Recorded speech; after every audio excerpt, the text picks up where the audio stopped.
Setelah sebelumnya kita telah membahas mengenai perhitungan dimensi batang, kali ini kita akan membahas mengenai perencanaan sambungan. Kenapa perencanaan sambungan ini perlu diperhitungkan? Hal ini penting untuk mencegah kegagalan struktur pada elemen sambungan. Untuk perencanaan sambungan ini, kita akan memperhitungkan jumlah baut yang akan digunakan pada rangka kuda-kuda tersebut. Yang pertama, dari tipe bautnya. Jika kita melihat SNI 1729-2020, baut yang umum digunakan dari high strength bolt itu baut A490 dan baut A325. Untuk tugas ini kita akan mempergunakan baut A325 dengan ulir di dalam bidang geser. Untuk diameter baut bisa dilihat pada SNI 1729. Ada beberapa diameter dari baut. Kali ini kita akan mempergunakan setengah inci atau 12,7 mm. Lalu untuk plat penyambungnya itu memiliki ketebalan 8 mm.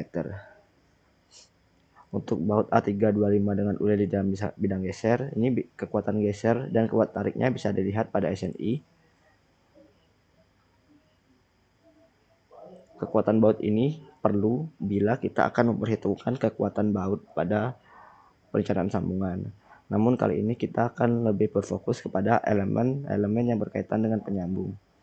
Lalu untuk FY dan FU ini bergantung pada mutu baja yang telah ditentukan pada soal kita. Bisa dilihat dari setiap mutu baja itu memiliki FY dan FU-nya sendiri.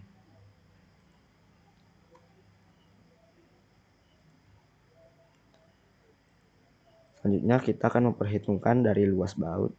Karena bautnya merupakan baut berbentuk lingkaran, luasan baut akan dicari dengan menggunakan luas dari lingkaran, yaitu 1/4 pi kali diameter pangkat 2. Dihasilkan 126,610 mm persegi. Selanjutnya kita akan memperhitungkan batang-batang yang berada pada elemen sambungan. Di sini telah dibagi untuk beberapa mahasiswa, ada yang mendapatkan profil ganda di atas ataupun profil tunggal di atas. Yang pertama kita akan menganalisis yaitu batang ganda. Untuk tahanan gesernya kita bisa menggunakan rumus ini dengan 0,6 dikali FY dikali luasan baut dikali jumlahnya. Ini kenapa 2? Karena batangnya merupakan batang ganda. Dikali dengan faktor reduksi. Faktor reduksi yang akan digunakan di sini yaitu sebesar 0,9. Artinya kita hanya akan memperhitungkan 90% dari kekuatan struktur tersebut.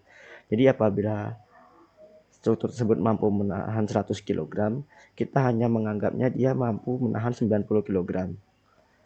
Dihasilkan tahanan geser sebesar 34,185 kN. Selanjutnya kita cari juga tahanan tumpu dengan rumus yang bisa dilihat pada layar. Dengan faktor reduksi yaitu 0,9. Setelahnya kita perbandingkan hasil keduanya dan kita pilih hasil yang paling kecil. Setelah menganalisis dari batang ganda yang ada pada soal tersebut, kita akan menganalisis batang tunggal. Untuk rumusnya itu sama, hanya saja di bagian N ini karena dia tunggal, pengalinya itu hanya 1. Setelah kita mendapatkan tahanan nominal yang telah direduksi, kita akan menghitung jumlah baut yang akan digunakan. Untuk mempermudah perhitungan, kita dapat menggunakan Microsoft Excel sebagai bantuan. Bisa dilihat dari setiap nomor batang, kita telah mendapatkan gaya aksialnya melalui perhitungan Cremona. Di sini merupakan tahanan dari elemen struktur tersebut. N sini merupakan hasil bagi dari gaya aksial tersebut dengan tahanan dari elemen struktur. Didapatkan 1,345, 0,191, dan sebagainya. Karena ini merupakan hasil yang desimal dan tidak mungkin menerapkan baut dalam jumlah segitu, kita akan membulatkannya ke atas menjadi 2, 1, 1, 1, 1, dan seterusnya. Walaupun di sini hanya membutuhkan satu baut untuk menahan gaya elemen yang bekerja, namun untuk mencegah puntir pada elemen struktur, disyaratkan untuk penggunaan baut tidak boleh hanya menggunakan satu. Jadi untuk N pasang ini bisa kita tentukan yaitu 2, 2, 2, 3 atau yang lainnya. Yang penting memenuhi dari jarak pemasangan baut yang akan kita bahas selanjutnya. Setelah memperhitungkan jumlah baut yang akan digunakan, hal penting lainnya yang perlu kita hitung yaitu jarak dari pemasangan baut. Untuk jarak pemasangan baut ini terdiri dari jarak antar baut dan jarak dari baut tersebut ke tepi. Kenapa kita memperhitungkan hal tersebut? Hal ini untuk mencegah kegagalan struktur, contohnya plat penyambung robek akibat baut yang terlalu dekat dengan tepi ataupun kegagalan lainnya. Untuk jarak antar baut, kita bisa menerapkan dengan membatasi dari jarak minimum dan jarak maksimal. Jadi kita bisa memilih jaraknya asal memenuhi persyaratan berikut. Untuk jarak minimumnya itu harus sebesar 3 kali diameter dari baut tersebut, dan jarak maksimalnya yaitu 14 kali tebal plat ataupun 200 mm.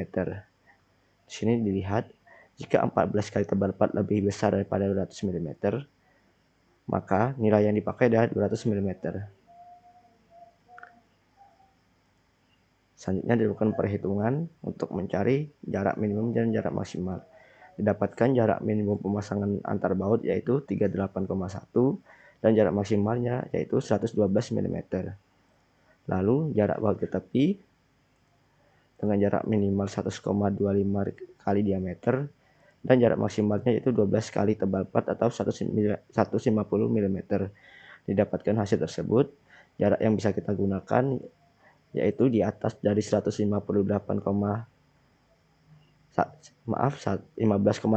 mm dan di bawah dari 96 mm. Karena kita telah memperhitungkan hal-hal tersebut, hal selanjutnya yang perlu kita lakukan yaitu melakukan penggambaran terhadap struktur rangka kuda-kuda yang direncanakan. Video penggambaran struktur rangka kuda-kuda tersebut bisa dilihat pada video selanjutnya. Terima kasih.